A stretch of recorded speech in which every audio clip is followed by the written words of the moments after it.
Hi,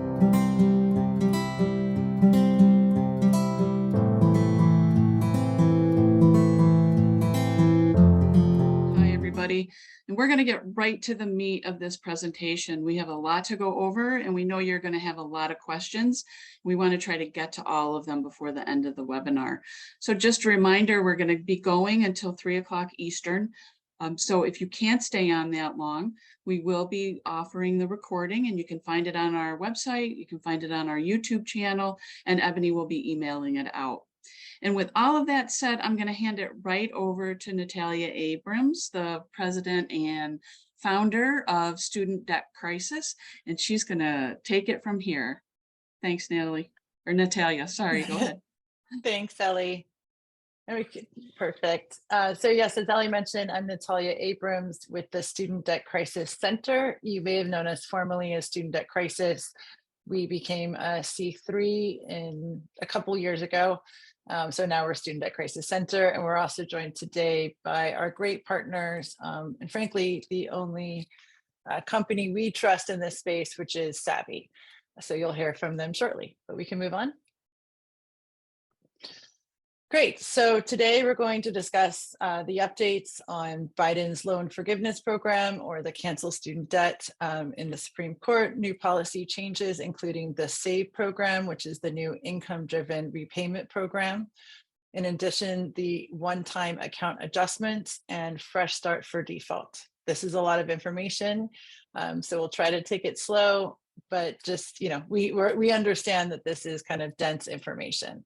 There will be a Q&A period, as Ellie mentioned, and also please add your questions to the Q&A box. Then lastly, we always just want to say this disclaimer: we are not financial counselors here at Student Debt Crisis Center or attorneys, but we are advocates and borrowers and here to help. Next slide. So here's some important updates about what's going on in June. At the end of June, we saw that the Supreme Court struck down the president's plan for the $10,000 for all federal loan borrowers and an additional $10,000 for Pell Grant recipients. That was struck down in the court. As the president himself said, he disagrees with the court. However, this is the law of the land right now, so that has been struck down. On the same day, though, President Biden came out and announced a negotiated rulemaking process through HEA to figure out new ways to cancel debt. There was recently a public comment period. I can say from our organization, we drove more than 30,000 comments of people that want debt cancellation to the public comment period. And right now we are in a period of nominating negotiators for the position, for the negotiated rulemaking committee, and we expect the new rule to come out sometime early next year. Sadly, there is a strong chance that that too can be challenged and taken up to the court. Additionally, last year, President Biden announced a new income-driven repayment program, which Spencer will go over in a little bit, which is the SAVE, which is Saving on a Valuable Education. It's a new income-driven repayment program that is by far the most generous program to date that has been offered from the administration, and also a new on-ramp program, that should be on-ramp, but an on-ramp program for returning to repayment, which we will also cover. Next slide. So again, we just went over this, but the Supreme Court ruled that the president does not have the authority under the HEROES Act. That's key because they are now trying it under a different authority, which is the Higher Education Act. And the decision that we saw from SCOTUS was narrow in the sense that it only ruled out HEROES. It did not rule out HEA. They could have been more general with their ruling, and they weren't, which left room to go through the HEA process. And we applaud the president for trying to do a plan B. Moving on. So more about the HEA process, which I just went through, but we will see a new rule next year. I think that's the most important thing to stay tuned about. Moving on. Great. So now we'll get to type of student loans. And actually before that, I just I wanted to talk about a program that Student Debt Crisis Center is a part of. We have joined with Civic Nation and the Department of Education as founding partners to help promote the SAVE program and repayment programs with payments coming due on October 1st. And that's very key. Interest has already begun. It began September 1st. Payments begin October 1st. And so we are trying to get the word out to as many people about repayment programs. And if you are interested and your organization is doing any type of work to get the word out to borrowers about student loan repayment programs, you can go to saveonstudentdebt.org and sign up in the organizational section. And it's a relatively low lift, but we want to make sure to give credit to those folks that are doing the work. I know NHRC does wonderful work bringing us on and working on the student loan, working for student loan borrowers. That's a great example. Just this workshop alone is something that could, count as being a partner for the Save on Student Debt campaign. And I believe Ellie or someone can share the link in the chat. All right, now going on to types of student loans. So we include this always because we have borrowers that call us and they do not know what type of student loan they have. So in the majority of this presentation, or all of it, will focus on federal student loans. All of these repayment programs are for federal student loans. But when it comes to student loans, we have federal loans and we have private loans. But under the federal loans banner, there are direct loans, and you can see all the types of direct loans. That includes direct parent plus loans. We have Perkins loans. And then we have the older FFELP loans, or Federal Family Education Loan Program loans. Those would be subsidized Stafford, or when you see the word Stafford, or FFELP consolidation. The reason there's this distinction is that for some things like the income-driven repayment one-time account adjustment, your client would need to consolidate their older FFELP loan. If these are all loans that were issued prior to 2010. So if you have a newer borrower after 2010, this is not going to be an issue. But similarly with public service loan forgiveness, except for that small period of time during the waiver, you have to have a direct student loan. So those folks with those older loans, not to worry, they can still consolidate into a newer direct loan to be able to get the most generous repayment programs. Moving forward. All right, so some quick overview, and this is more what Spencer will talk about, but just some, I'm sure you all get this, but when we're talking to loan borrowers, there's a new part of the SAVE program that for original, if their original loan balance, meaning what they took out initially, not the interest that has accrued over time, is less than $12,000, starting next year, if they've been in a repayment program for 10 years or more, they can have that completely canceled, regardless of how much interest has been added. And Spencer will go in depth, but it's just key to know the different, what original loan balance means to the department. Also, current income versus annual income. When we're talking about repayment programs, if you have lost your job, it doesn't matter if you made $500,000 that year. If you have lost your job, you can apply with your current income for an income-driven repayment program and get locked in at a $0 payment or a low payment based on what your current income is versus your annual income. And I think everyone here probably knows what a student loan servicer is, but obviously that is who collects your money and who you pay your money to with your student loan.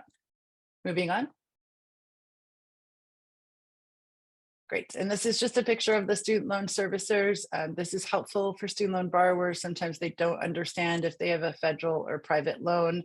We can try to guess by the servicer, but if we move on to the next slide, the best way to tell if somebody has a federal loan is to go up to studentaid.gov.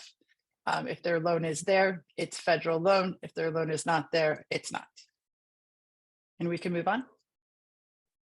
Great. And this is studentaid.gov. You'll see the little note that we have below. Because of the amount of scams that are going on with all of the confusion with the new programs and loan starting, we have been telling people to type in studentaid.gov as opposed to Googling it, so that way they can avoid clicking on the wrong website. We find this really helpful when speaking to our borrowers or if you're speaking to your clients. Moving forward. Great. So here are the options, some of the options available. When you finish school and you begin paying your student loan, everyone is put into a 10-year standard repayment. We have it in quotes because the majority of borrowers we work with definitely take longer than 10, we're 10 years, 20, 30 years sometimes to pay back their student loan. So this is what you're placed into, but many borrowers can't afford that minimum payment that they're expected to make. And then that's when we get into repayment options. Moving on. So there are benefits to income-driven repayment programs, and these programs tie your monthly loan payment to your income as opposed to your overall student loan balance. And this can be incredibly helpful, especially for low-income folks or people that have lost their jobs. So it helps if you've lost your job or decreased income. One of the things we feel is the strongest is it prevents delinquency and default. You'll lock in whenever you apply, that locks in your payment for an entire year. The cons are that it extends the loan repayment period for 20 to 25 years. It's 20 years for undergrad and 25 years for grad students. Spencer will get into this with the SAVE program, but interest used to be a big problem. But if your client is enrolled in the SAVE program, the government is going to pay all the unpaid interest, so you will not see their balance grow. That is only with the SAVE program, but something that we are very excited about to finally see with repayment programs. Moving forward. And with that, I am going to pass it to Spencer to continue. Thank you, Natalia. My name is Spencer Dixon. I am the Senior Policy Advisor for Student Debt Crisis Center and am a borrower myself. I apologize ahead of time because this is going to be a lot of information, but I'm going to do my best to distill it. And as we've talked about, there will be opportunities for Q&A later on. You can submit your questions now, but we'll answer them later. So first, want to talk about the on-ramp to repayment program. This is really a set of policies that the Biden administration is implementing during the first year of repayment to provide some flexibility to borrowers. So these policies will be in effect from October of 2023 through September of 2024. So as Natalia already said, payments are resuming next month. For borrowers, their exact repayment, their exact due date for their bill will vary, and that information will be provided to borrowers by their servicer. But interest has already begun accruing, and that started on September 1st. So these flexibilities are framed under this on-ramp program, and it's not really a program at all. It's a set of policies, and therefore borrowers do not need to apply to receive these benefits. But essentially, they are flexibilities for borrowers who may miss one or multiple payments during this first 12 months of repayments. That may sound great, and for many borrowers, it is really needed flexibility, but it doesn't come without consequences. So the pros are that these flexibilities prevent borrowers from entering default status if they've missed payments, which would have been the case otherwise, and missed payments will not be reported to collection agencies or credit bureaus. However, interest will continue to accrue on your monthly payments. And if you are not enrolled in an IDR, future monthly bills will be automatically adjusted. So that's another way of saying that the interest that will accrue if you do not make your monthly payment will essentially capitalize or be added to your principal if you are not enrolled in an income-driven repayment plan, which is another reason among many to be enrolled in a IDR, because that won't happen in that case.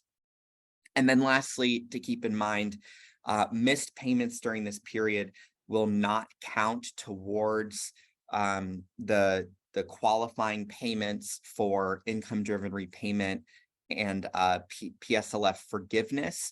So this is especially, it's good to keep in mind for borrowers who may have been in repayment for a long time and may be close to hitting that threshold of the number of qualifying payments in order to unlock forgiveness.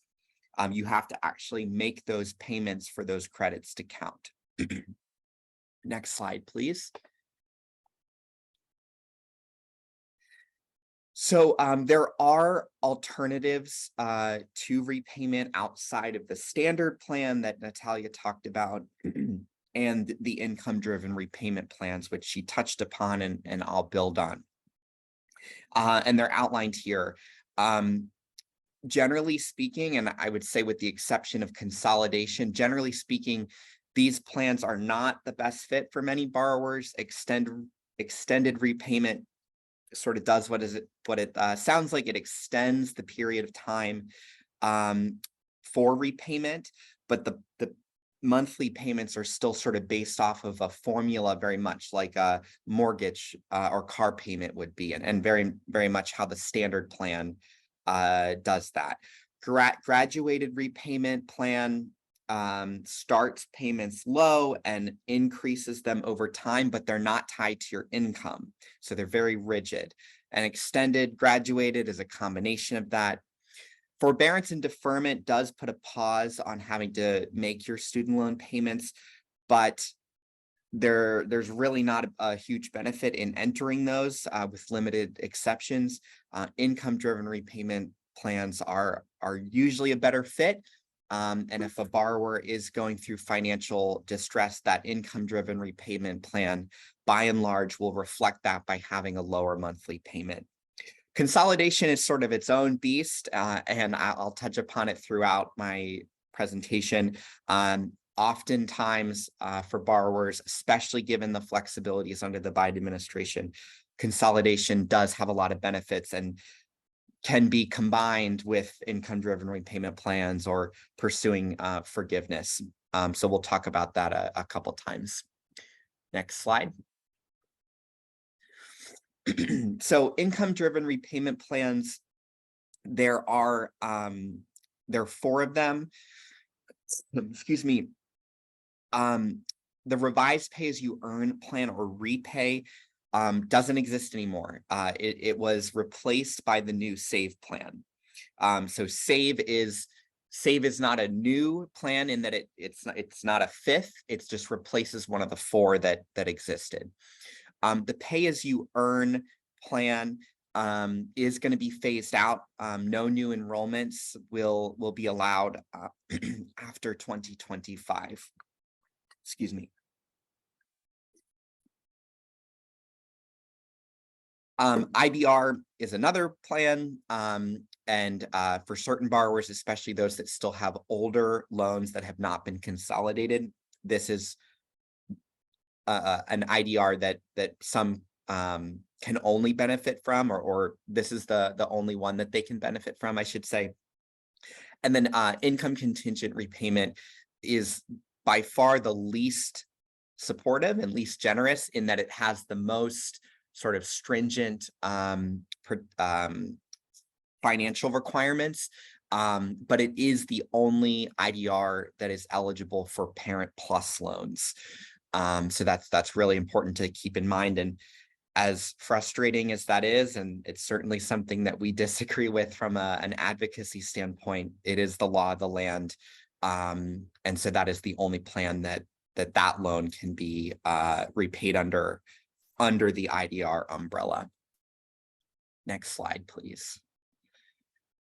All right, so we've talked about IDRs generally, and you know that there's 4 of them. And I've already talked about the fact that the SAVE plan has replaced the repay plan.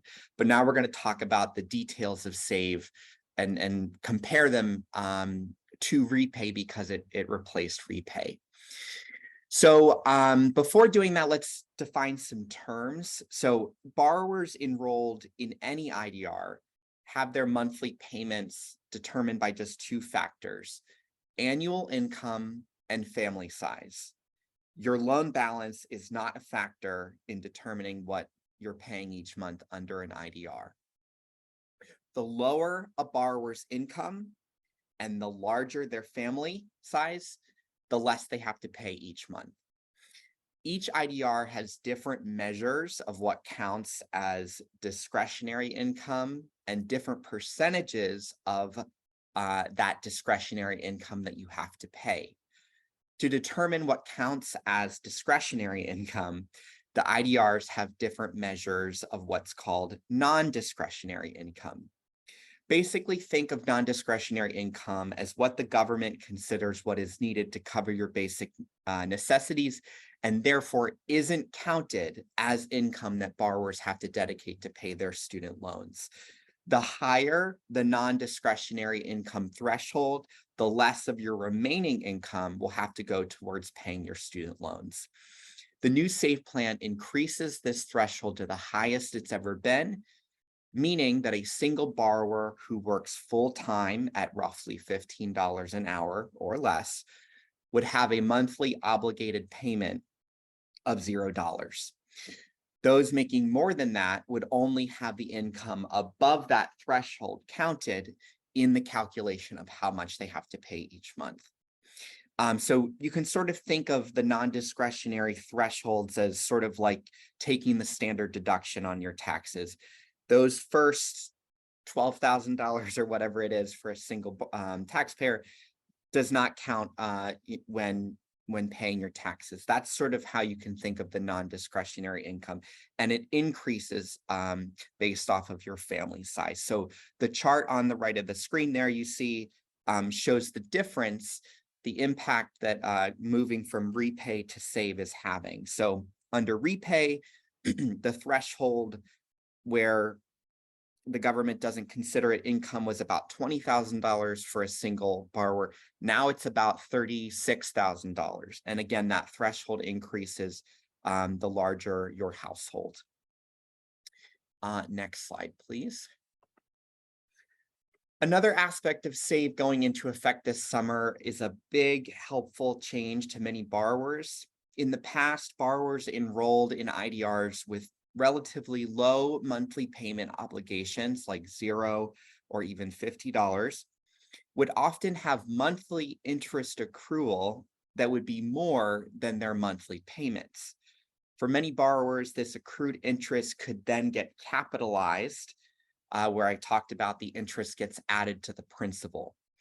This frustrating, discouraging process is how some borrowers were making their owed monthly payments only to see their balances rise. SAVE puts a stop to this by having the government cover any unpaid interest each month as long as a borrower is enrolled in the program and they're making their monthly payment. So we've got an example here to illustrate this. A single borrower who makes $40,000 a year and so I'm going to show a comparison between repay and save. So their monthly payment under repay was $151.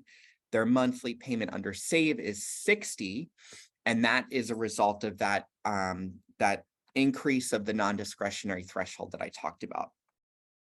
The monthly interest accrual is the same, $200 for each plan, because nothing's changed about that. The interest rate on the loan is the same. The difference between $200 and $151 for repay is $49. The difference for save would be $140. And the difference is what I'm talking about is that is the interest that is not being covered by the payment. So because the interest in both cases is higher than their monthly payment, there's an outstanding interest accrual. Under repay, the government covers half of that accumulated interest, but only for 2 years. So that's where that $24.50 comes from. And that would accumulate each month. And if a borrower were to miss what's called the recertification deadline, all of that accrued interest would then get tacked onto the principal. Under save, that's not going to happen. The government is coming in and paying that carried over interest of $140, and there would be no capitalization. Next slide. So there are other aspects of the SAVE plan, just for regulatory wonky reasons, could not go into effect this year, but will be going into effect next summer. One of them is that for undergraduate loans only, the plan will cut the amount that borrowers have to pay from 10% of their discretionary income to 5%. So in the previous slide where the monthly payment was 60, let's say the borrower only had undergraduate income, undergraduate loans, that would now go all the way down to 30. And then lastly, the last thing going into effect next year is probably the most confusing, and I'll try my best to explain it. So next slide is the flexibilities around forgiveness. So currently, to get forgiveness through an IDR, and this is separate and less generous than the forgiveness available through the Public Service Loan Forgiveness Program, which I'll touch upon later, a borrower must be in repayment for 20 or 25 years, depending on whether they have graduate loans or not. That repayment timeline is not at all, or it used to not be at all, based on the original loan balance, meaning many borrowers with relatively lower balances would not feasibly be able to get any forgiveness through the programs before they would have repaid their loans. SAVE changes that by adding the original loan balance as a factor in determining how long a borrower must be in repayment in order to get forgiveness. So with borrowers with $12,000 or less in original loan balances, and remember, Natalia defined that as, what the government sent your school when you first took out your loans and not a penny more. The time in repayment needed for forgiveness would be cut in half from 20 to 10 years. Above that $12,000 threshold, a borrower must be in repayment for one additional year for each $1,000 in original loan balances above $12,000. And the next slide shows how long borrowers must be in repayment to get forgiveness, and hopefully we'll make a little bit more sense of that. So under repay, borrowers with undergraduate loans only will have to be in repayment for 20 years in order to get forgiveness, as I said earlier, even if they borrowed a relatively low amount. SAVE changes that by bringing flexibility. So we already talked about 12,000 or less, that's 10 years of repayment. So as you can see, if it's $13,000 or less, it's 11 years of repayment. $14,000 or less, 12 years of repayment. So this basically means that any borrower with undergraduate loans only that had an original loan balance of $22,000 or less will see a shorter repayment period to get forgiveness than existed previously. And then the next slide, I'll talk about what this means for graduate borrowers.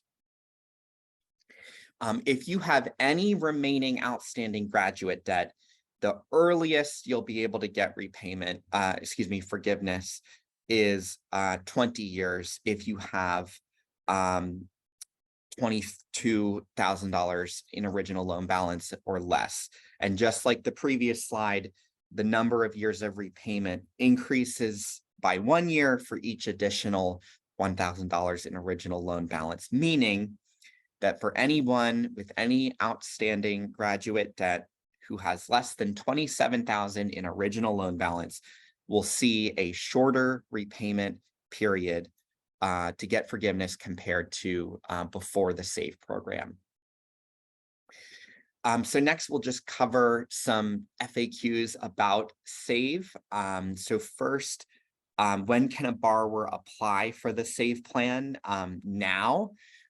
You can do so at studentaid.gov/save. And I can, or maybe someone can drop that in the chat for folks, that would be helpful. One aspect of SAVE that I didn't mention, but I can now, is the IRS integration. So I mentioned briefly that anyone enrolled in an IDR has to annually recertify your income with the government, which is basically just filling out a form saying, this is my income right now, and this is my tax return that shows it, and sending that in. Under the SAVE plan, borrowers can check a box which gives the Federal Student Aid Administration permission to talk to the IRS, match your files so that it can rely on your tax return automatically moving forward, meaning that borrowers will never miss a recertification deadline because you won't have to recertify as long as that permission continues into the future. And with that comes a lot of benefits of staying in the program and not having any of those negative consequences that can come with that. I think our last FAQ is on the next slide. Which loans qualify for SAVE? Direct loans, whether they're undergrad or graduate, and direct consolidation loans that do not include a Parent Plus loan. And borrowers who have both undergrad and grad loans will pay a weighted average of between 5 and 10% of their income based on the proportion of the original loan balances. So I have both undergraduate and graduate debt. My percentage under SAVE would be about 8% because I have slightly more I took out slightly more graduate loans than I did undergraduate, which is why it's closer to 10 than 5. And then which loan types do not qualify for SAVE?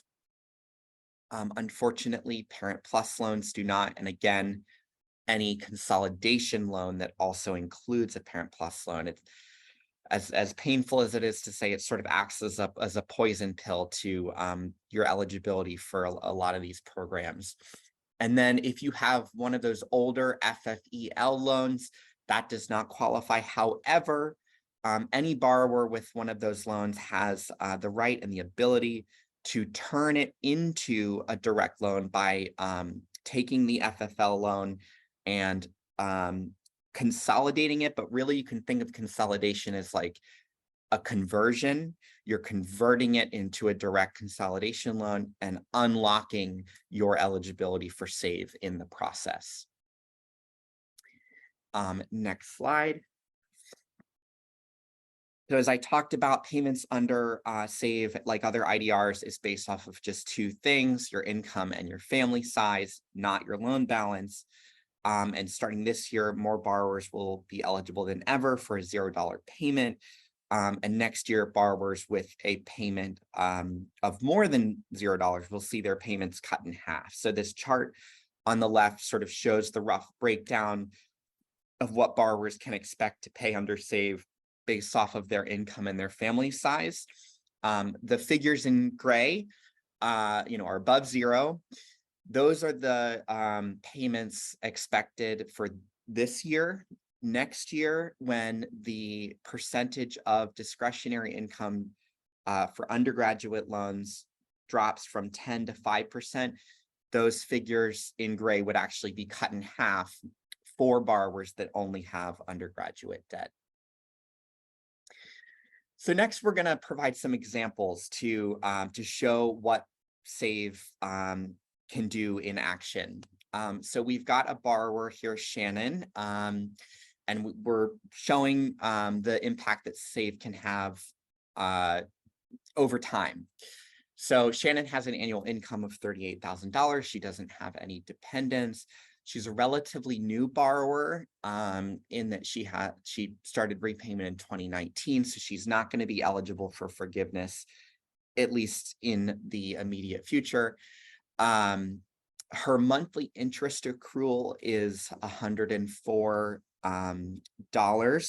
And because she started her repayment in 2019, because of the payment pause, hasn't really made much of a dent in her balance. And so payments under repay would have been $134 for Shannon.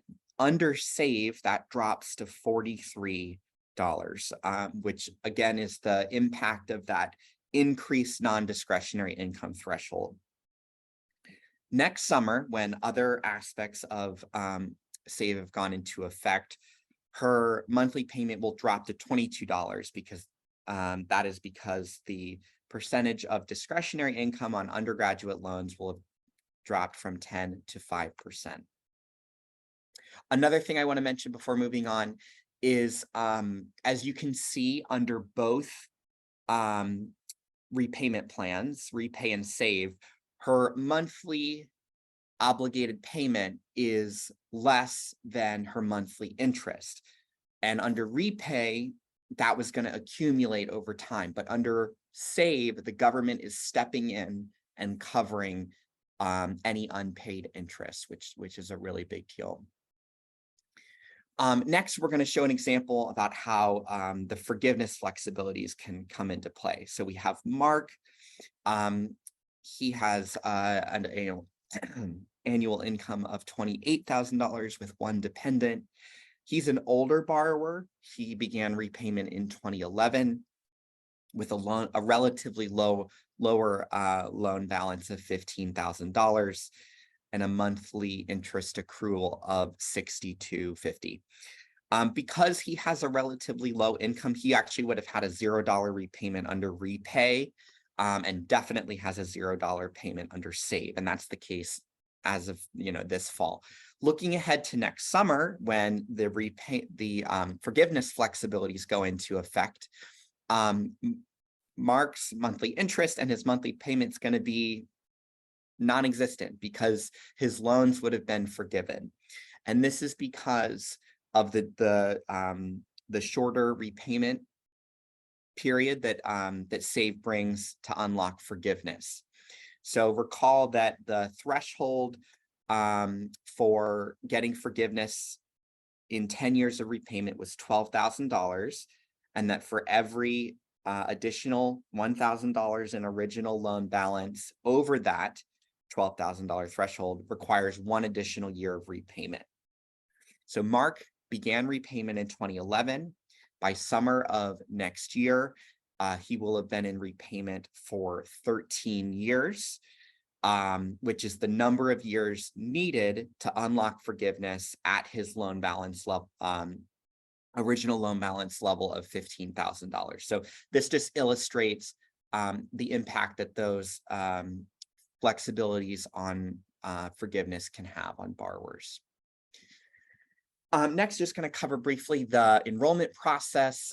So you, to enroll in an IDR, including Save, you submit an application, you enter your repayment plan, and then you recertify your income every 12 months. But as I talked about through the IRS integration, if you give the FSA that ability or that authority, that process will be automatic moving forward.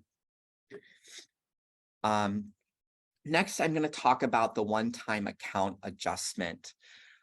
This is a process by which the Biden administration is essentially going borrower by borrower to ensure that borrowers are receiving the maximum number of qualifying payments based off of the programs that exist and the flexibilities that they have implemented. So they are sort of working with the oldest borrowers and coming forward to newer borrowers. So borrowers who have reached 240 or 300 months worth of payments for an IDR forgiveness or 120 months of PSLF credits will begin to see their loan balances canceled, which is, we saw, I think, tens of billions of dollars of forgiveness announced in July for borrowers who fit this criteria. Borrowers who have what are called commercially held FFEL loans, which is essentially private banks that hold those loans. If you have those, Perkins, or what are called health education assistance loans, you should apply for consolidation by the end of 2023 to get the full benefits of the one-time account adjustment. And consolidation, again, I've sort of referred to it also as a conversion. You're converting these other loan types into a direct loan, which unlocks your eligibility for many things, including the one-time account adjustment. And then all other borrowers will begin to see updated account monthly qualifying credits starting in 2024 for newer borrowers. So some more information on the one-time account adjustment on the next slide. So just sort of what flexibilities are they providing? So they are counting any months in a repayment status, regardless of payments made, the loan type, or the repayment plan, which there used to be very rigid requirements of what counted as a qualifying payment under the account adjustment. They're essentially counting pretty much any month that the borrower was in any sort of repayment status. If a borrower had 12 or more months of consecutive forbearance or 36 or more months of cumulative forbearance, they're going to count forbearance periods above those thresholds as qualifying payments, even though borrowers weren't making payments. Without getting into the full details, this is mainly because of previous loan servicer mismanagement. A borrower should really never have been in forbearance for that long. And if a borrower was, that is an indication that their student loan servicer was not doing their job. And so that's why the administration is counting those months in forbearance as payments. Months spent in economic hardship or military deferments after 2023 will count. Months spent in any sort of deferment except for in-school deferment prior to 2023 will count. And then any time in repayment on earlier loans prior to consolidation of those loans into a consolidation loan. This is a very big deal. Consolidation previously had a disadvantage in that you sort of had to start the clock over of these qualifying payments, and this account adjustment provides some flexibility there.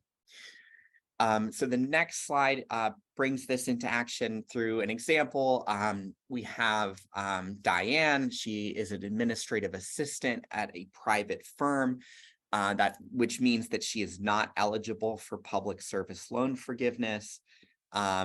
Because it's not a qualifying employer. She has a commercially held FFEL loan, these older loans that are owned by private banks, and she began repayment in 2004. And she has a relatively larger loan balance of $65,000. In between now and the end of 2023, Diane consolidated her commercially held FFEL loan into a direct consolidation loan, therefore unlocking her eligibility for the IDR account adjustment. Because she has been in repayment since 2004, by the summer of 2024, that will have been 20 years of repayment. And she only had undergraduate loans, so her loans have been forgiven. And that's a result of two actions. One, because she consolidated her old loans before the end of this year, which is a critical deadline. And two, an action by the government, which is this one-time account adjustment, making her eligible for forgiveness. Lastly, I am going to talk briefly about, but no, not lastly, actually I have a couple more topics. Next is the Public Service Loan Forgiveness Program, which I'm just going to touch upon briefly. I'm sure folks may have heard of it before. In order to get your maximum benefit of public service loan forgiveness, you need to be enrolled in an income-driven repayment plan, which lowers your monthly payment below what you would be paying under the standard plan. You have to be working for a qualified employer for 120 months while you are either making payments or during the pandemic payment pause also counts as long as you worked for that employer, and that's what unlocks your maximum benefit. And the next slide provides just some more information about PSLF. It started on October 1st, 2007, which is when it first went into effect, meaning that you can only count qualifying payments starting in that month moving forward. As I've mentioned, it's 120 months of payments, which if it's completely consecutive and there's no gaps would be 10 years. Payments are cumulative, not consecutive. Payments are cumulative, not consecutive, which means if you worked for a PSLF eligible employer for 3 years and then you worked for a private employer for 1 year and then you went back, you're going to be able to pick up where you left off. And once you've met those requirements of working for the employer, accumulating 120 qualifying credits, all remaining debt is forgiven tax-free once you apply and are accepted. The criteria shown here is critical to be eligible for PSLF. You have to have a direct loan, which is really, really important. And you can convert your loans into a direct consolidation loan, as I've talked about. Does your employer qualify? Are they a nonprofit, or are they a government? That's going to count as well. Are you in a qualifying repayment plan? And an income-driven repayment plan is your best bet there. And you do need to document your employment using the PSLF form, which your employer does have to verify. And then after you've met all these qualifications and you've applied, that's when you get forgiveness. So next, going to talk about the PSLF account adjustment, which basically applies some of those flexibilities we talked about earlier, but specifically to the PSLF program. Some of these will look familiar. I'm not going to go through all of them. Know that these are automatic, and this is also true of the IDR account adjustment. Borrowers do not have to take any additional steps as long as they meet the eligibility criteria to be eligible for this. But for PSLF, a borrower will have had to at least completed one PSLF form in order for the government to know that you're pursuing PSLF in order to be eligible for the account adjustment. And as I talked about previously, borrowers who have these older loan types must consolidate into a direct consolidation loan. And the deadline to receive the maximum benefit is the end of this year, December 31st, 2023. Next slide is an example. We're going to talk about Juan. He is a teacher, which means he is working for a PSLF eligible employer. He had a direct loan type. He began repayment in 2013. And he had a loan balance of $48,000. For the purpose of this example, let's say that Juan, wasn't always in the right repayment program that would normally be required under PSLF, but he filled out at least one PSLF form, and the government reviewed his file under the PSLF account adjustment. And because he made 120 qualifying payments, and continued to work for his public school system, he was eligible for forgiveness under that 10-year time frame under the program and under the PSLF account adjustment. The last topic we are going to cover is the Fresh Start program, which is another Biden administration policy that provides some relief to borrowers in default. This is a program that streamlines the process of getting out of default. There are a few benefits that are applied automatically to eligible borrowers that are in default. And those benefits that are automatic expire 1 year after the payment pause ends, which also aligns with the end of the on-ramp, as you may remember. So these benefits you have to apply for if you want them to extend beyond September 2024. These benefits include access to federal student aid, It stops collections. It makes you eligible for other government loans. And it classifies your loans as current to credit reporting agencies, which can have a big impact on borrowers' ability to interact with our financial system and be able to move on with their lives. Again, these are automatic, but if a borrower is in default, they do need to apply proactively to have those extended beyond September of next year. And the enrollment process, you can do so online on the next slide to myeddebt.gov and log into your account. There's also a phone number.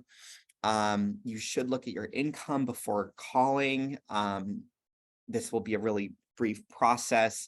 They'll ask information from you to verify your record. And you basically want to say, I would like to use Fresh Start to bring my loans back into good standing, either over the phone or in writing there to that address.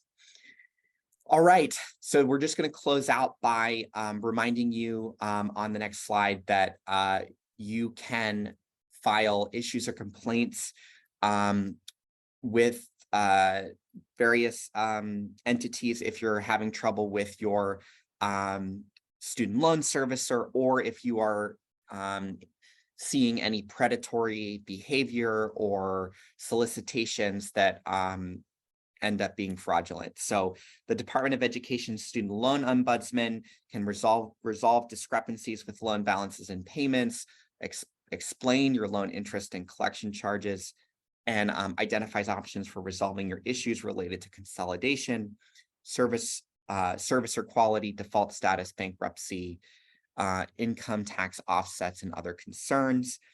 And they can be shared with the Student Loan Ombudsman, Bonnie Luttrell, who I've had the privilege to be on a Zoom with, and is an incredible public servant and cares deeply about borrowers, and is also incredibly smart and effective. And she's great. And she will take these complaints with her team and move them forward. Those can be filed at FSA Ombudsman Office at ed.gov. And with that, I could probably use a sugar-free Red Bull, and I am going to pass it to my former colleague and friend, Lindsay Clark at Savi. Great, thank you, Spencer. I think Natalia, I know that was so much information, incredible information. Spencer is such an expert on all things student loan debt. But we thought maybe it'd be helpful to take a quick pause and answer some questions before we talk to you a little bit about Savi. So if we can sort of take maybe a moment to do that, that would be great. Yes, thanks so much, Lindsay. Thank you for allowing us to interrupt. So there are a lot of questions, and we are going to lose Natalia around 2:30. So we want to make sure that she's available for some of these questions. So Natalia, there was one in particular that you wanted to answer. And I'm sorry, there's so many questions. I'm having a hard time finding it, but if you remember the question, please feel free to ask it and answer. Go ahead. So this one's from Julie Reynolds on can a borrower wait till next year to switch from IDR? I guess that I'm assuming the income-driven repayment program they were on before the pandemic to the SAVE program. And I just wanted to address this for you, Julie, and for all borrowers, that there are a group of people that have actually seen their income increase during COVID, and they've done better, and they were previously on a repayment program at a lower dollar amount. You do not have to recertify for at least 6 months after payments resume. And we haven't gotten that actual date yet, but you can keep your previous payment amount from before the pandemic. This is for folks already in a repayment program. You do not have to recertify. So if you start to go through the SAVE paperwork and you realize that the payment is significantly more than what your previous payment was, you have about 6 months before you need to recertify. And then there is no deadline for SAVE, so you can apply at any time to the SAVE program. You could apply next year. we just are encouraging especially low-income folks or anyone that would be on that $0 payment to do so as soon as possible. And the Department of Education predicts that there's at least 1 million people that should be on a $0 payment. Okay. All right, so I'm just going to kind of start from the top. So can you repeat the statement? This is way back in the beginning. And I'm not sure if it was while Natalia, you were speaking or while Spencer was speaking, but can you repeat the statement regarding original loan amount? Yes, so original loan amount, and this pertains to regulations taking impact next year, but the original loan amount under $12,000. So that's when you took out your loan, how much you borrowed. And we know that, you know, some borrowers took out $12,000 20 years ago and they owe $50,000. It doesn't matter how much interest you've accrued. It matters what that balance was when you initially took it out. Great. If a borrower is earning a nice salary and loses their job, so their current income is now 0, what happens when the borrower finds a new job next month? As long as they apply during that period of time that they are unemployed, they will be able to lock in a $0 payment for 1 year for 12 months. If they, when they go to reapply, they will take into account the income that they're making a year later. But it gives you kind of that year grace period. And this is, you know, I am in California. We've been talking with folks that are on the picket lines for the SAG and writers' strike. You know, I know there's some rumblings about a government shutdown. The government shuts down next month. Any government worker could turn around and apply for a $0 payment and lock that in for a year, even if they start working 2 weeks later. If Navient was previously the servicer, who replaced them? AidVantage is the new servicer that replaced Navient for federal student loans. Okay. Okay, will the household income be used for each individual student loan borrower in the same household, or will their income taxes okay, I'm sorry. It's okay. The sentence is a little garbled, so I'm having a hard time understanding exactly. I think it's, so if I'm applying for student loan assistance and it's, is it just my income or is it based on my taxes that may have been filed jointly with my spouse? So it depends. If you file together, and we always say contact a tax professional, but if you file jointly for the state program, they're going to take both of your incomes. But if you file separately, then they will only count your income for the state program. So it just depends on how you file. Got it. And thank you. Amy Oliver put the name of the new Navient servicer, the servicer that replaced Navient, into the chat box. Okay, so this was asked a couple of times, but there's just kind of a question if SDCC will do presentations to organizations who have a sizable client base of folks who are trying to deal with student loan debt. Well, that's very kind to whomever asked. We do have a jam-packed schedule, but it is our goal to get this information out to as many people as possible. So please email me. We can put that in the chat. My email is natalia@studentdebtcrisis.org, and we will see what we can do. We also, on our YouTube page, have a host of workshops that we've done over the years. More are coming, so happy to work with you and see what we can figure out. Great. And then there's also this one that will be on our YouTube page, and everybody will, yes. Everybody that is on our Leaders in Housing Counseling listserv will also receive a link through the email system. And I'm putting, there we go. And there's Natalia's email address. I just put it into the chat box. Okay. Is the income, all right, wait, sorry. The income-driven repayment plan is excellent for those who are struggling. However, when the borrower is in the process of purchasing a home and the payment plan is $0 a month, lenders usually do not honor this monthly payment, and they still calculate a 1.5% of total balance as a monthly payment. Is there something that can be done regarding this? That's a really good question.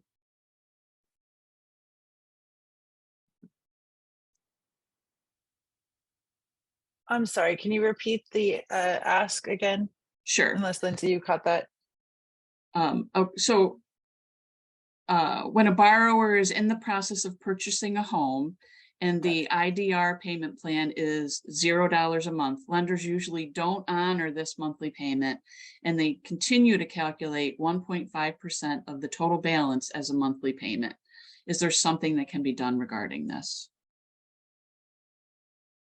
We can lobby and be good advocates to Treasury and to the, to the agencies, but that's currently still going on. And then in terms of like reporting and credit, I think I saw a question on this.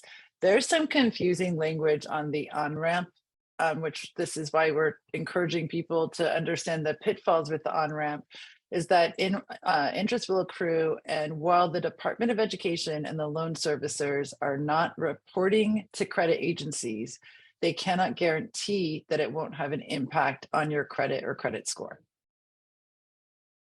Very confusing language to try to explain to folks and to your clients. Yeah. So when in doubt, get into a repayment program and you'll be much safer. Okay, should you consolidate federal subsidized and unsubsidized? What are the pros and cons?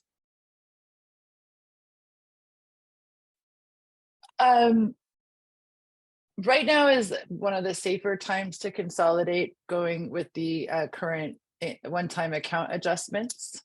You're best to consolidate by the end of the year.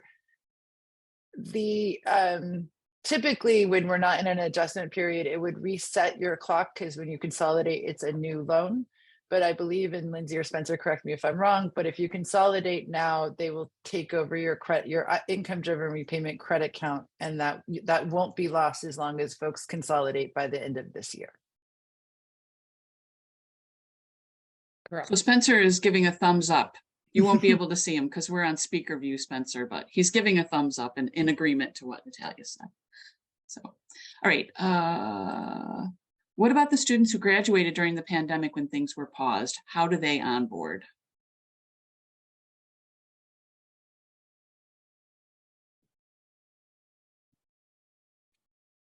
I guess I'm just confused by the exact part of the question, but they would have a 6-month grace period. I believe, Lindsay, does that still pertain? It does, yes. Okay, thank you. So even though payments for most borrowers would start, in October, depending upon, whenever that graduation date was, 6 months after that is the grace period. And then they would look at the repayment programs, everything we've talked about today, or they could use the on-ramp if they wanted to go that route. Okay. Please clarify, if a borrower is enrolled in an income repayment plan and they miss a payment, it will not be reported to the credit agency. And you talked a little bit about that. You kind of answered this question. Yeah. So it won't be reported.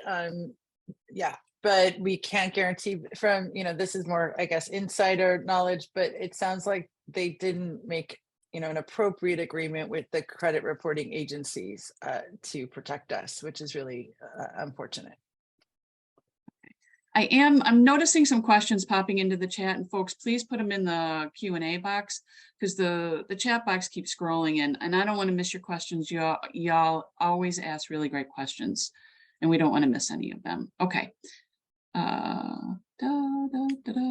When you're initially looking into student loans, is there any way you can be sure you got a federal loan, that you get a federal loan instead of a private loan? It seems like you have more options available to you when you go federal. Well, yeah.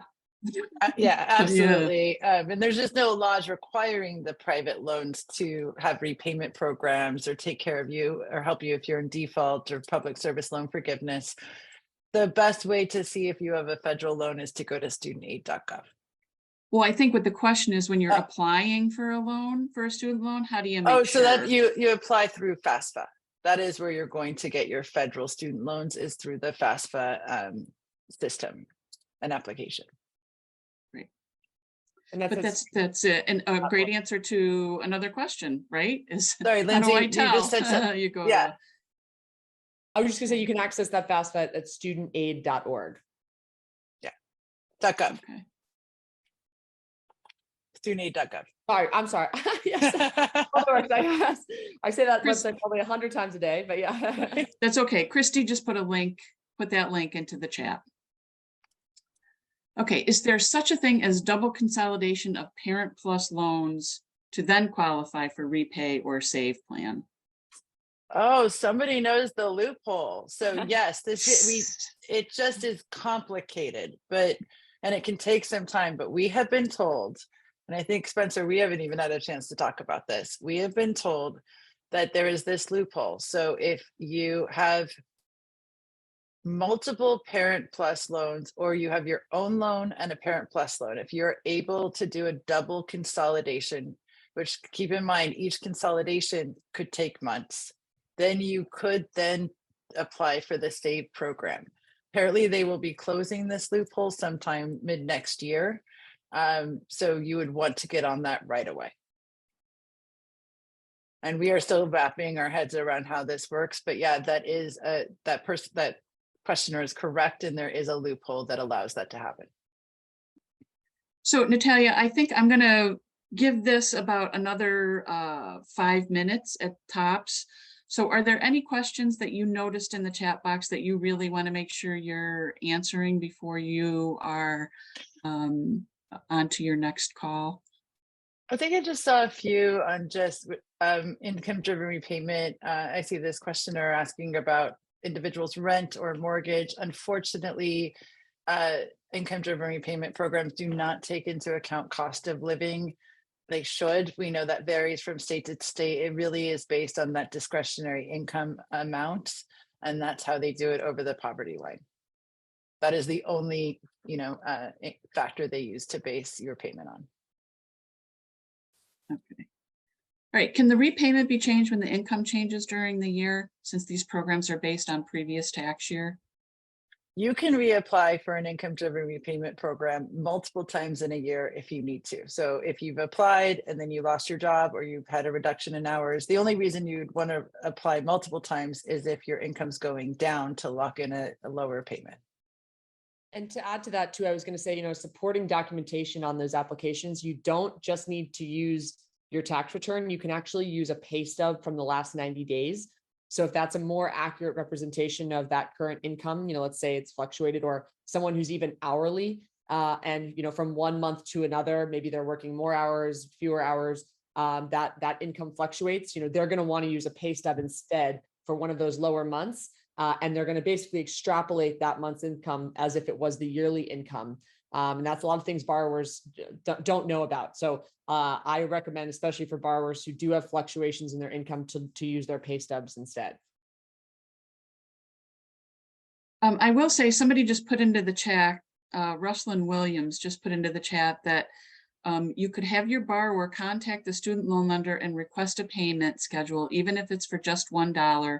They can still buy a house and avoid the 1.5% or 0.5% amount. So apparently that's worked for this person's clients. I don't suppose we can guarantee that it'll always work, but it's always, I guess it's worth a try. Can we get our original loan amount from our loan servicer like Mohela, Nelnet, etc.? Yes, right, Liz. Your original loan amount should be, when you go to look at your loan at studentaid.gov or with your servicer, it should show you what you originally took out, the amount of interest. That can be quite depressing for folks to see those numbers, but yes, that should all be stated at studentaid.gov or at their loan servicer. Yeah, that's correct. Okay. If loans are not consolidated, then with the time frame, will the time frame be for each loan or total loan amount owed?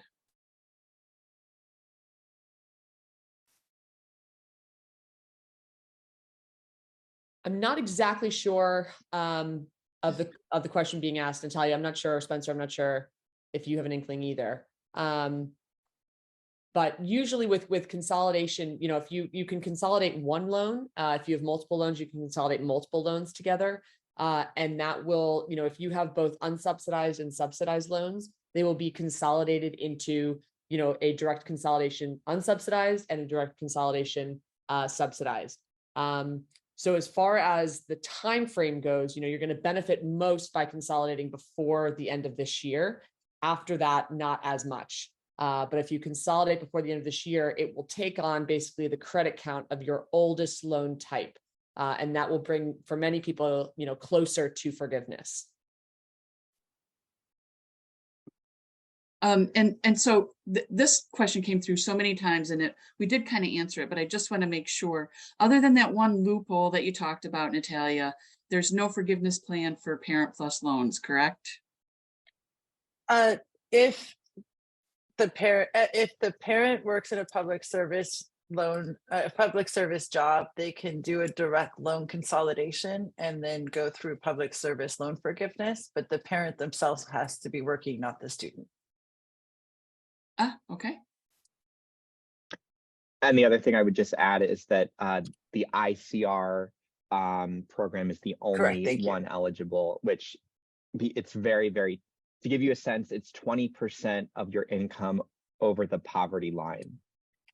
So if you compare it to SAVE, it's I would say criminal, but it's really bare bones, unfortunately.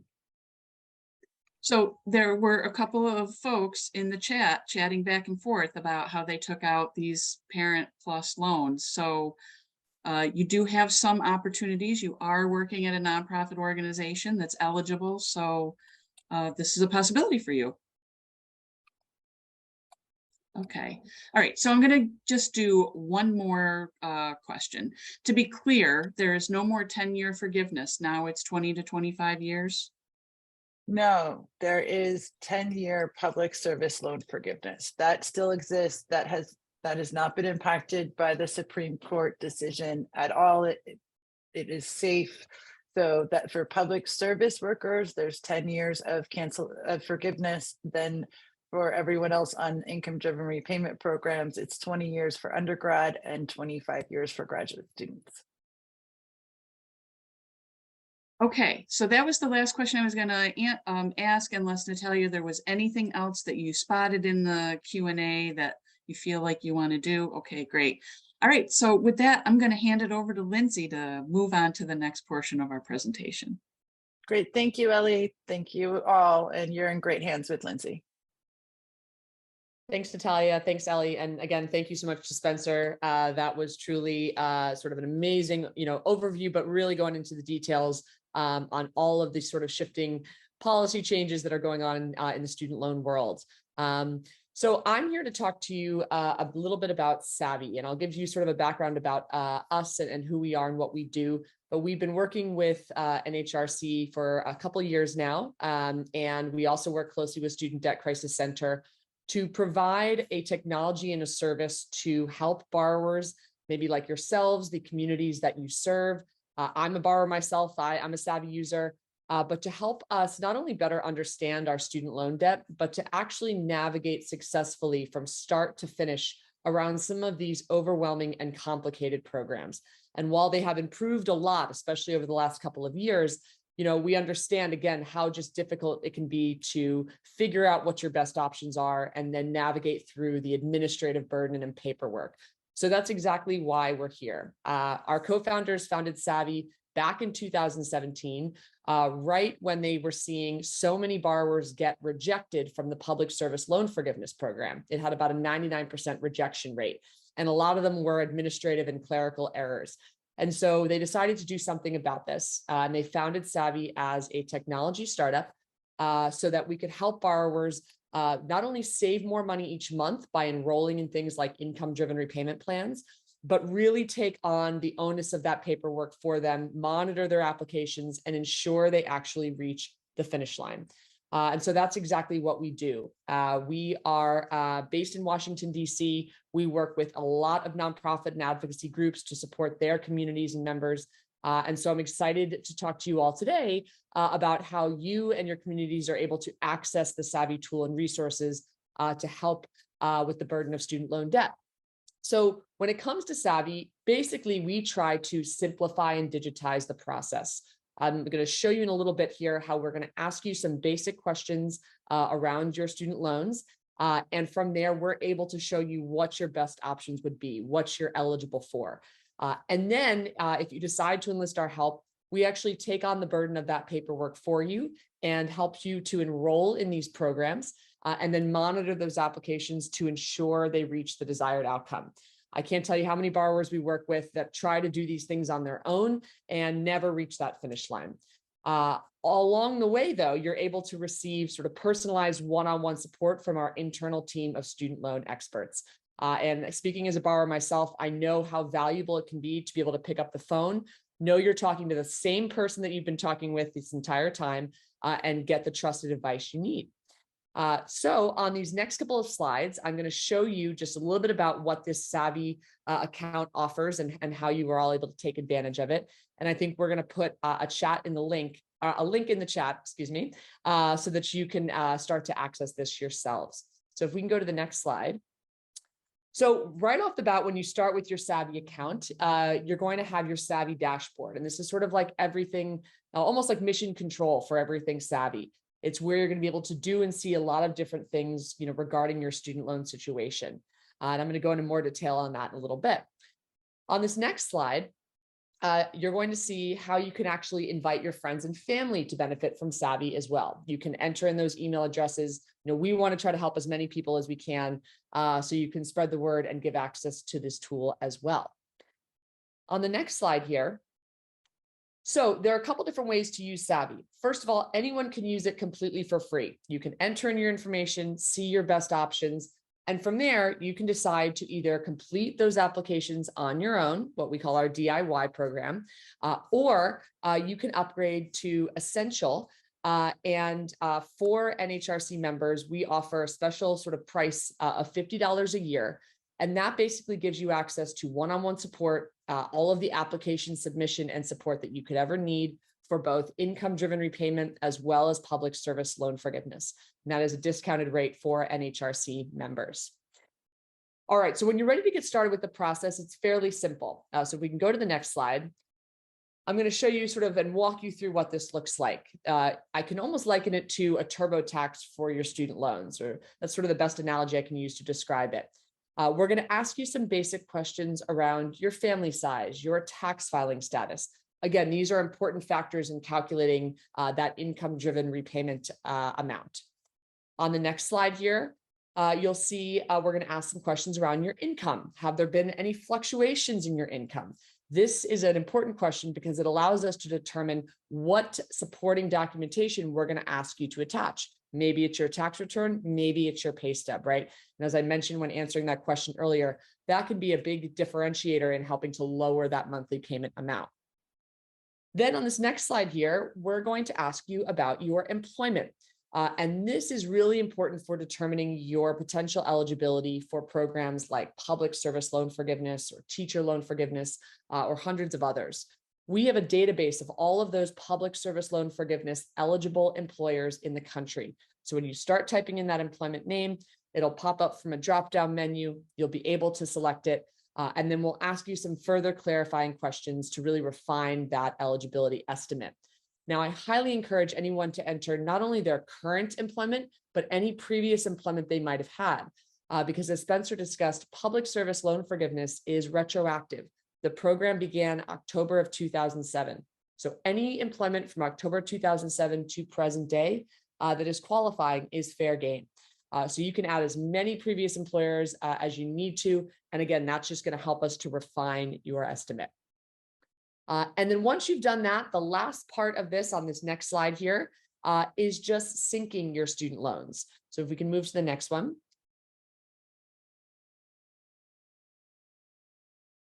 Thank you. So we provide a loan sync through a technology called Plaid. It's sort of a best-in-class syncing technology. If you have a Venmo account, you've used Plaid before. What it allows you to do is select your servicer, let's say Navient in this case, enter in your Navient username and password credentials, and it's going to sync over a read-only snapshot of that data. So it's not giving us access, but it's just allowing us to see the important data points like your disbursement date, your loan type, your balance, your interest rate. All of these things are going to factor into our calculations, all right? And this is an incredible value here where based on your loan type, if it is a loan type that would require consolidation, like an older FFEL loan or a Parent Plus loan, we're actually going to flag that for you. So if you're sitting here not sure what type of loan you have, or if you need to consolidate, we're going to help you to figure that out through this process.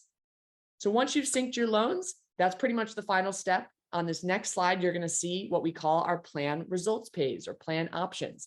And this is where we show you exactly what you're eligible for. And as you can see here, we have incorporated the new save plan into our tool so that you're going to be able to see what your payment could look like under that plan. So you'll see, for example, what that new monthly payment would be, that total payment over time, how long until you'd be eligible for forgiveness, and down to the year and month, and exactly how much in forgiveness you'd be eligible to receive. Now, there might be a couple of different income-driven repayment plans that you're eligible for, even standard plans, right? They might be a better option for someone with a lower amount of student loan debt. So, you can expand below for more details and see all of those options on that page. And then from there, the next steps are really going to be submitting those applications and enrolling in those programs.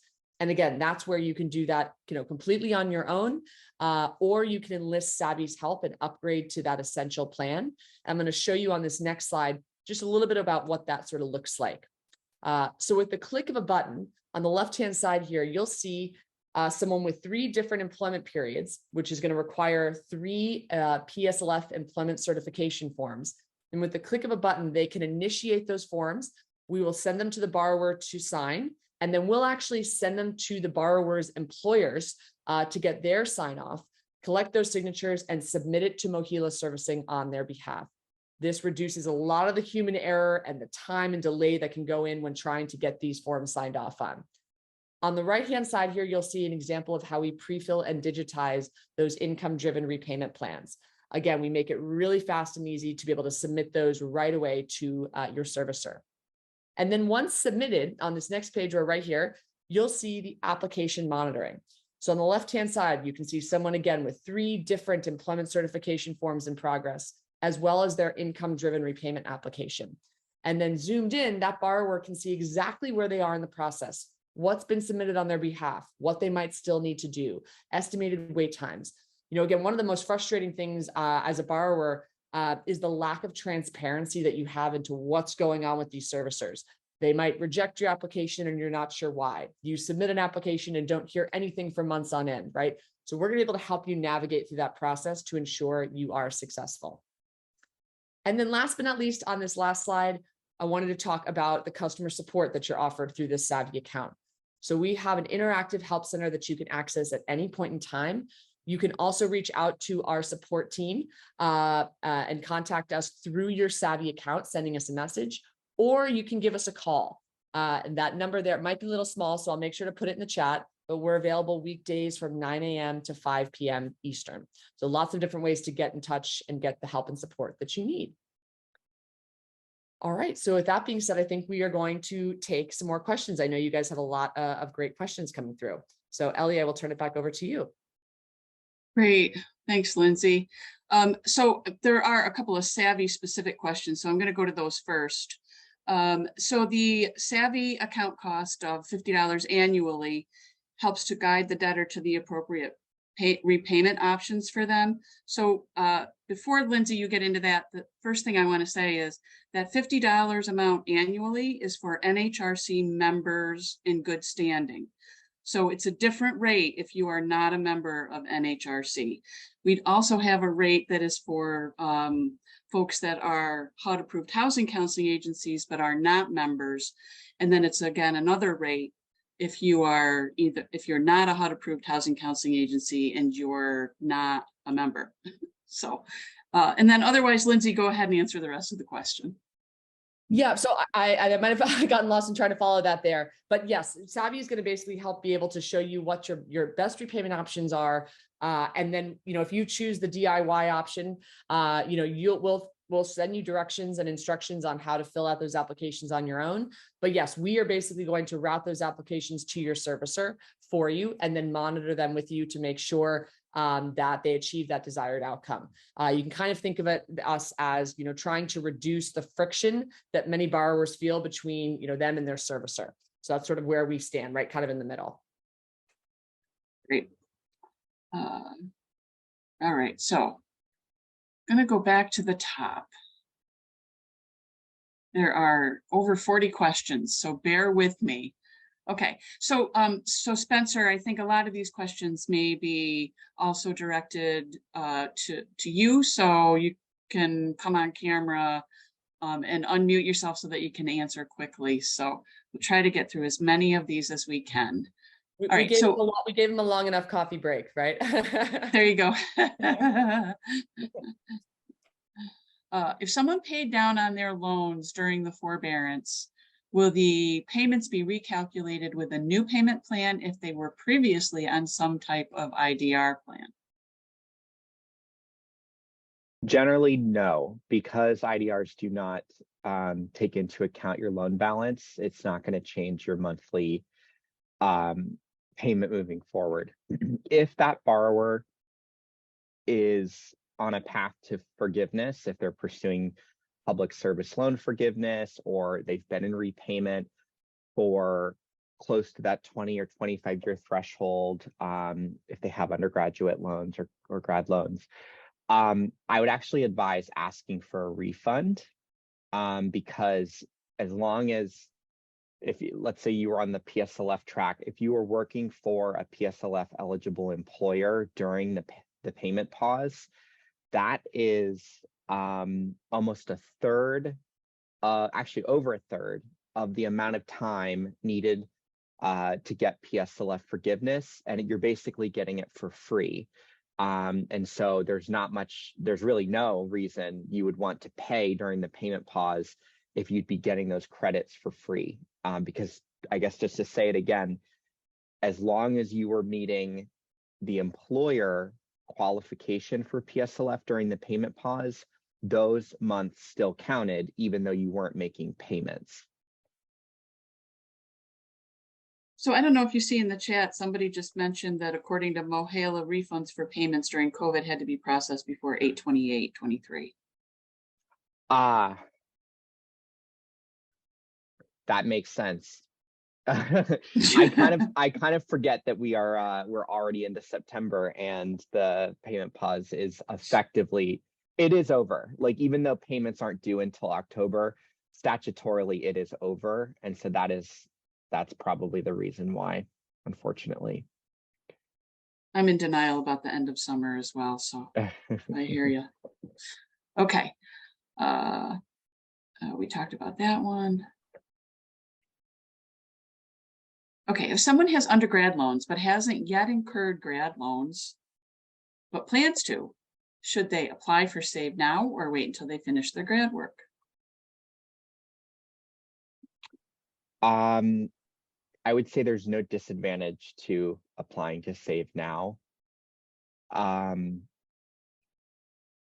not sure if this person can respond in real time, but if they've taken out any of their grad loans, I would actually advise consolidating that, even if it's one grad loan, because as Lindsay talked about earlier, you can apply the number of qualifying credits on your undergraduate loans to your grad loans through the consolidation process, but only until the end of the year. There is a process that's going to go into effect starting next year, where the government will basically apply like a blended weighted average of payment credits, which I'm not even going to try to wrap my head around, that formula.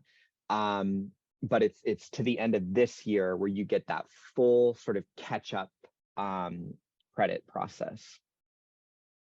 So that sounds like, let me just make sure I interpreted that correctly. That sounds like if you haven't applied for any graduate loans yet, then you should wait until next year, because they haven't yet incurred their grad Okay. loans, but they plan to. So they're wondering, should they apply for SAVE for the undergrad loans, or should they wait until they get those grad loans and then do it all at once? There's really no disadvantage to applying for SAVE now. Okay. Okay. Can a borrower wait until next year to switch from IDR to SAVE? Yes. I think Natalia might have sort of answered this a bit before, but there are like, for example, I was unemployed very briefly in March of 2020. I was lucky that it was brief. And I applied I basically recertified in that moment in time. And I have locked in my $0 payment for quite some time because the clock started at that time frame. So for many borrowers, it's not going to make sense to apply right now if you are locked into a lower amount based off of your previous financial situation. And SAVE will be around. It's not going anywhere. The deadlines we talked about in terms of this year are really about the consolidation process. So they certainly can wait. And for some borrowers like myself, there is actually no advantage in enrolling right now.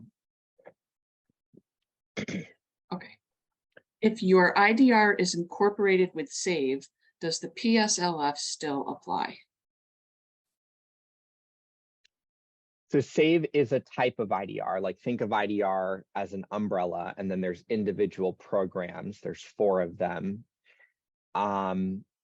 So I guess that question's a little hard to interpret. I guess I can say SAVE is absolutely a qualifying repayment plan for PSLF. And for most borrowers, it's going to be the best plan to be in because you're going to be paying the least amount month to month until you've accumulated the number of qualifying credits needed for forgiveness. You can think of PSLF as somewhat of, it's not gaming the system because it's a right and it's a law and it's, dedicated for public servants.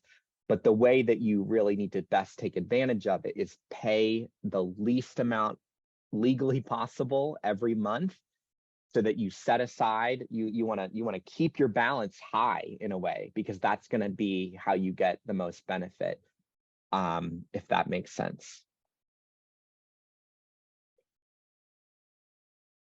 All right. Did you say that under SAVE, the government is covering unpaid interest at the start of the program, then would interest resume from a clean slate under SAVE? So SAVE covers unpaid interest month to month as long as it exists and as long as borrowers are enrolled in it. And so there's another question somewhere in the Q&A box, somewhat related to this, with a question about how this impacts, how this, is it covered by taxpayer dollars, the unpaid interest that's covered under SAVE? Yes. I mean, I can get into a whole discussion about like how the government treats the student loan system. The government makes money off of the student loan system, at least as it has existed up until now. In that it charges much higher in interest than it actually needs to in order to break even. And it doesn't. Anyway, yes, it's taxpayer money, but by and large, the student loan system has not historically been a cost to the federal government and to taxpayers.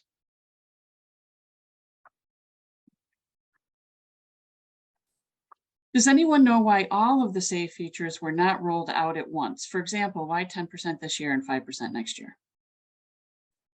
My interpretation, and Lindsay, I don't know if you have any insight on this, is they actually, under like the normal guidelines that structure regulations and the way that they can be rolled out and implemented, all of the features of Save would have gone into effect next summer. It basically wouldn't have been able to launch this year, but they are able to cite certain emergency or accelerated powers. But for whatever reason that I don't know, there's ability to do that with some provisions, but not an ability to do it on others. So as confusing and as frustrating as it is, you actually can think about it as the non-discretionary income threshold and the unpaid interest part are actually early implemented provisions, not the other way around.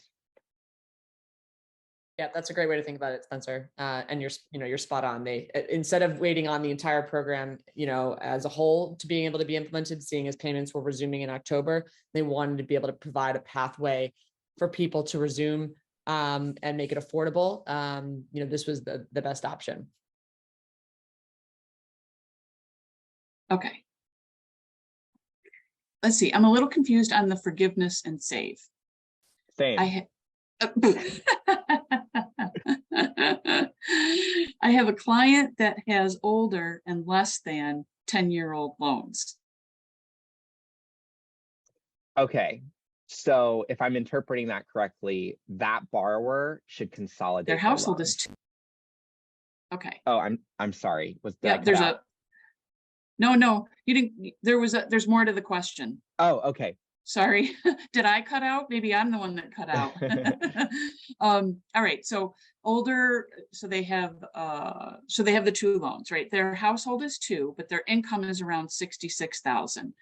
Would the save or forgiveness program work for them? They have told me they've put their loans in deferment many times over the years when they have job loss, etc. Okay. So, well, one, this is a great use case for Savi because every story is different and this one has its fair amount of complication. But I would, from what I understand of what you said, I would recommend that they consolidate before the end of the year, because as we've talked about, doing so takes your oldest loan and the number of qualifying payments on that loan and applies it to your newer loans.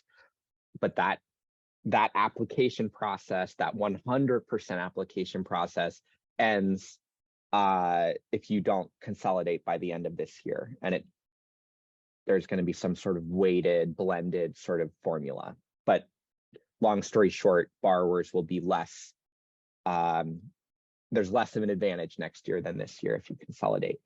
When it comes to the deferment periods, not knowing the exact number of months and all of that, this person or couple may benefit from the one-time account adjustment, which is automatic. That happens automatically. They don't have to take any action. So again, not knowing the full details of their situation, I would recommend 1, consolidating, 2, enrolling in Save after the consolidation so that they pay the least amount, which honestly, it sounds like they would end up having a monthly payment close to 0 given their income and their family size. And then waiting to see what their qualifying monthly payment count will be once the one-time account adjustment is complete, which may not be finished until well into next year, because as I sort of talked about, the account adjustment is quite literally the government going account by account by account to look and make sure that borrowers are getting the maximum number of qualifying payments. Okay. If you have already enrolled in Save, can you go back and check the box for IRS integration? I'm not sure. Lindsay? I'm not sure either, but I would say, if you want to leave the option open to be able to choose what type of income or what form of supporting income, documentation that you're using, right? So let's say, you wanted to use a pay stub instead, but you checked that box and now they're automatically going to pull that tax return, right? And maybe something has changed and they're going to lock that in, right? So for me personally as borrower, I want to give myself that option. I know it might make it easier, but I want to be able to determine, what I want to attach. But I'm not entirely sure if you're able to go back and do that. You might be able to call your servicer and verbally, opt in to have that done, but I'm not entirely sure. Yeah. And I would guess that if you can't for whatever reason, which would surprise me, I would imagine you'd be able to check that box next year when you do your recertification. And just to build on Lindsay's point, to my knowledge, even if you do opt into the IRS integration, you can recertify early anytime.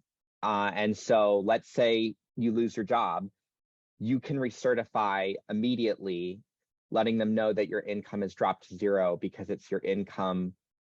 Even though it uses your tax return for the year, it's your income now that counts. Okay, well, and along those same lines, another question is, so they get a notice from the IRS annually, is that correct? That they have to recertify? So before this integration, honestly, borrowers had to set their own reminders. I mean, servicers should have sent them reminders to do that. It's a whole mess. My interpretation of the integration is that really no action is needed whatsoever. As long as you're okay with that, as long as your income is not dropped and you don't want to go out of your way to recertify, it's just going to happen. You file your taxes on time. The IRS has your tax return, and then the IRS is going to send that tax return to the FSA. That's my interpretation of it. And the borrower gets a notice about what their new payment will be? Yeah, they should, from their servicer. Yeah, that's correct. The servicer should notify borrowers, when it's their time to recertify, and then what that payment amount will be once they've submitted the application and recertified. Okay. And Christy, our policy director, just said servicers like Mohela will email you a request to recertify. So, okay. And then there's the question about whether it comes by mail or email. And if it's coming from the servicer, I imagine it depends on what the consumer has set up with their servicer for notification. Okay. Yep. So it doesn't come from the IRS, it comes from the servicer. Okay. Exactly. Got it. All right. So this is in reference to a slide, so I'm not sure what slide, but it says, does this slide mean if someone consolidates their FFELs into a direct loan, that their previous payment history will count toward the SAVE forgiveness timeline or PSLF forgiveness? Yes, but in order to get full credit, you should do it before the end of the year. Okay. All right, we are making our way through here, and people are putting more questions in, so it feels like I'm not making a dent, unfortunately. Can I tell my counseling clients that if they mark the box for the IRS information, they do not have to recertify, but we'll get a notice every year? Okay, I think this is the one it's one I just asked. Oh, good. How does a borrower find out if they have an FFEL or a Perkins loan? And is that studentaid.gov site? Exactly. Again? Yeah. And I guess just to clarify, you have a student aid, you have what's called an FSA ID. It's your login at studentaid.gov. And then you also have your servicer login. You can see top level information about your loans, what was the disbursement. You also see your if you had any grants at studentaid.gov, and you should be able to see that information there. But if you need to make a payment, that all happens through your servicer. You can't do that directly at studentaid.gov. Does the consolidation change the original terms of the loan? I would say yes. But if I'm understanding it correctly, the underlying the rate and the whether it's unsubsidized or subsidized, that is still going to be reflected in a weighted sort of blend in the consolidation loan. So that your interest rate won't change, the subsidized, unsubsidized won't change, but it'll be sort of in this new form. I do know that under certain circumstances, if you wanted to elect to like repay your consolidation loan on a standard repayment plan, which I would not recommend, I believe under certain circumstances that I don't recall specifically what they are, that the repayment period can extend. But I think that's the only thing that would change in terms of the terms of the loan that I can think of. Okay. What happens when the loan servicer has transferred the loan to another servicer and there is no record of the 36 plus months of forbearance? The current servicer's records do not show the years under Sally Mae. So I actually, this is really the benefit of being a borrower in all of this. So I used to have my loan serviced by Great Lakes, which is no longer a federal student loan servicer. I am now serviced by Nelnet. Nelnet does have my old records, and I believe it has to. And if they say they don't have them, then I mean, I'm not saying they're lying, but they have to be out of compliance of some sort of management criteria. So they do have that they have to have it at some point. And you also, each borrower at studentaid.gov can download what's called your NSLDS, I think I have the acronym right, file, which is basically your master record of your entire student loan history across servicers. So you should be able to see that information there. Although I should say it is not super easy to interpret. It's a text file. But another benefit of Savi is that can be uploaded and interpreted by the tool to help the borrower make sense of it. Okay. Absolutely, we can help with that. So if a borrower failed to recertify one time for PSLP, could they retro back so that they could qualify for forgiveness? I guess there's two ways to interpret. Lindsay, do you want to? Sure. Yeah. So well, when we talk about recertification, that's regarding income-driven repayment programs, right? So that's where every 12 months you're going to need to recertify by submitting that application with updated income documentation. When it comes to public service loan forgiveness, there's one form and one form only, and it's called the employment certification form. And you can wait until you've completed your 10 years and then submit it. I highly discourage that. I encourage you to submit that form every 12 months. It's not called a recertification exactly, but you can submit that form for any current or previous employment you might have had. And yes, retroactively, you'll be able to get those credits counted. Anything from October 2007 to present day, is fair game. So you can submit that form, whenever, but I would encourage you to do it sooner and more regularly, at least sort of every 12 months. So you are basically going to certify 12 credits over 12 credits, inching your way closer to that 120. And for the forbearance period of, I think 40 plus months at this point, in order to claim those credits and have them certified, you would need to submit the form for at least that period of employment. And that gets submitted to Mohila. Okay, so there are several questions about the fees related to Savi. So believe it or not, Lindsay and I just had a little back and forth in the chat just between the two of us about the different fees, because there is one rate if you are not a HUD approved involved with a HUD approved organization.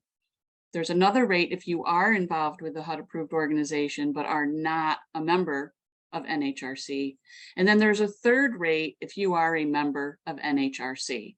And so Lindsay, could you just review what is the price if you're not a housing counseling agency and you're not a member? What is the full price for Savi assistance?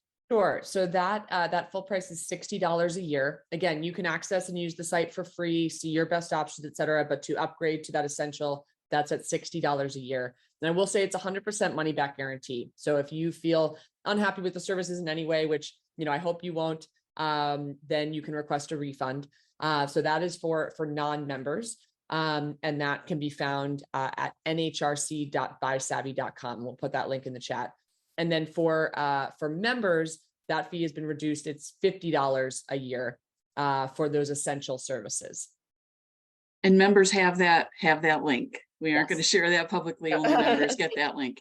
Yeah. And then what is it if you're not, you're not a housing counseling agency, you're not a member, you don't have the NHRC link, what is the full price for Savi, for involvement with Savi, just in case there's somebody totally unrelated that finds out about it?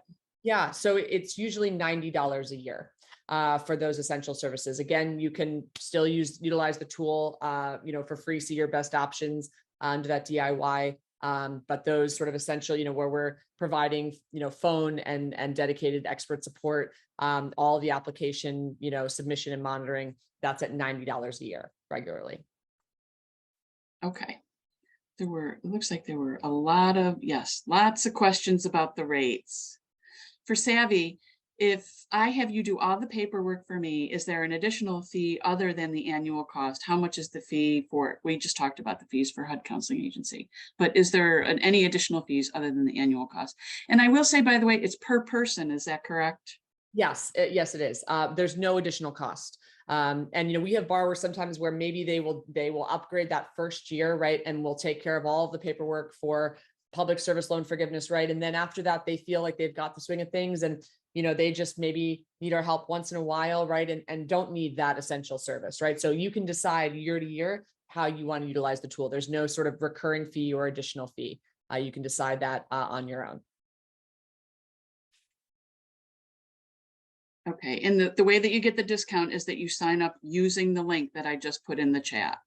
And if you're a member, if you don't already have the link, you can email Ebony and she'll get the link to you. Okay, if you had a student loan and were on the payment pause before you start paying, can you still get the payments counted and interest wiped out for PSFL if you never made a payment? Yes, you should be able to, again, as long as you were working for a qualifying employer and you had the loan at that time, right?